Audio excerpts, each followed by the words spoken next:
Parliament descended into sharp tension today as Economic Freedom Fighters, EFF, leader Julius Malema clashed head-on with ANC MP Khusela Diko during a heated session of the Oversight Committee probing the controversial Mkhwanazi matter. What began as a procedural discussion quickly escalated into an intense political showdown, revealing deep fractures within the parliamentary ranks and sharpening the spotlight on questions of transparency, accountability, and political influence. The meeting was expected to deal with the unresolved issue surrounding Mr. Bheki Mkhwanazi's refusal, or alleged reluctance, to appear before the committee to answer queries related to procurement irregularities linked to his former department. But before the agenda could even settle, Malema launched a blistering critique of what he called the ANC's deliberate shielding of individuals who must account before the people of South Africa. Malema accused the committee's ANC members of enabling delays and creating procedural smokescreens that, in his words, protect the powerful at the expense of justice. His remarks drew immediate objection from Khusela Diko, who insisted that the ANC had followed proper processes and that Malema's attack was unfair, sensational, and devoid of factual grounding. The exchange quickly intensified.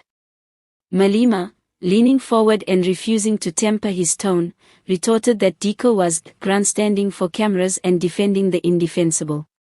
He insisted that Mkhwanazi's avoidance of the committee was unacceptable and represented yet another chapter in what he termed the ANC's culture of impunity.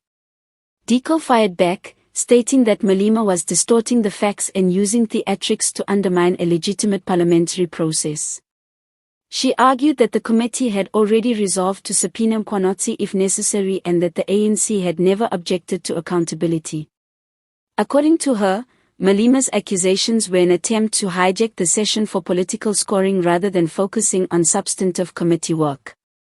At one point, the chairperson attempted to intervene, calling for order, but the back and forth continued, with Malema insisting that the only reason Mkhwanazi had not appeared was because certain ANC comrades fear what his testimony might reveal. Diko countered by accusing Malema of intentionally disrespecting fellow MPs and misrepresenting internal committee deliberations for media impact. Observers in the room noted the stark contrast between Diko's more procedural defense and Malema's fiery, disruptive style.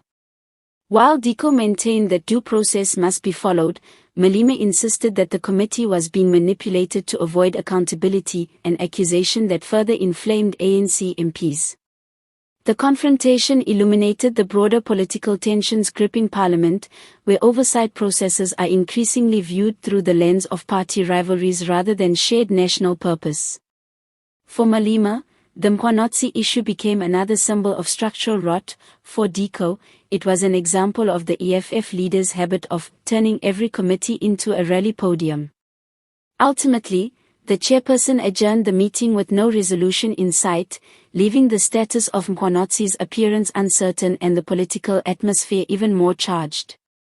Yet one thing became clear: the clash between Malema and Diko underscored a deepening mistrust across party lines, as Parliament struggles to navigate the competing demands of political loyalty, public accountability, and institutional authority.